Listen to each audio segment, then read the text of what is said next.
obunachilarimiz uchun 21900 dollarga Equinox avtomobili.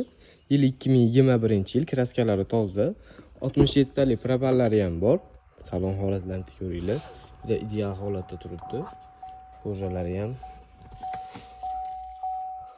obduf, abagrev, head-up display, palasi udržание hamma funksiyalari bor mashinamizda.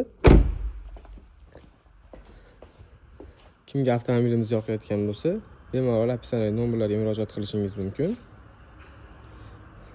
Equinox avtomobili bor yo'g'i 12000 km masofa bosib o'tgan 2023-yil.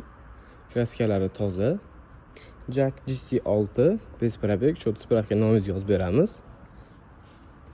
Malibu XL 2023-yil, kraskalari toza. 50000 km masofa bosib o'tgan. Propallari ham bor, tonirovka ruxsatlari 4 yumshoq balonlarigacha bor mashinamizda. Zeekr 001 2023-yil, 34000 km masofa bosib o'tgan. Mashinamiz body kit bo'lgan, diska balonlar,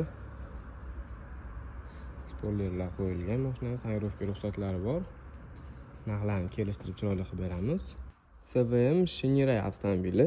Avtomobilimiz gibrid. Narxlari ham arzon, 7 kishilik, eng asosiysi katta oilalar uchun. O'rtalari kapitanskiy sidenья, orqalari detskiy, 3 kishi bemalol turaveradi. Avtomobilimiz eng asosiysi gibrid. Tokda ham, benzinda ham i+ propan ustanovka bo'lgan, 4 eshiklari shumka qilingan. Narxi 15100 ga berib yuboramiz. Kimga qiziq bo'lsa, bemalol kelishlari mumkin. Equinox avtomobili 2022-yil, 20000 km masofasi o'tgan. Tumanli zashniy setka, 4 yumshoq balon, shumka plus tonirovkalarigacha bor. Salon holatlarini ko'ringlar.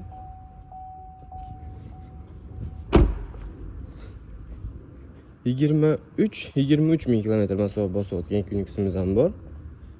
Bu mashinamiz ham tayyor, 4 yumshoq balon, tumanli zashniy setkalari bor, plus tonirovkalariga ruxsatlari ham bor. Narxlarni kelishtirib hammasini arzon qilib beramiz. Cobalt avtomobili. Yil 2023-yil. Kraskalari toza. O'sha 10 taraf qanotida ozgina rixtovka joyi bor. 42000 km masofa bosib o'tgan va mexanika Gentry 2020 30000 km masofa bosib o'tgan. Amerikan Coptra faralari, pultlari bor. Kraskalari mutlaqo toza. Salon holatlari ham ideal bo'lib turibdi. Mexanika Gentry avtomobili so'rab yurgan tanishlaringizni jo'natib qo'yinglar bu videoda. Hammalarni Cars Premium Motors avtosalonimizda kutib qolamiz.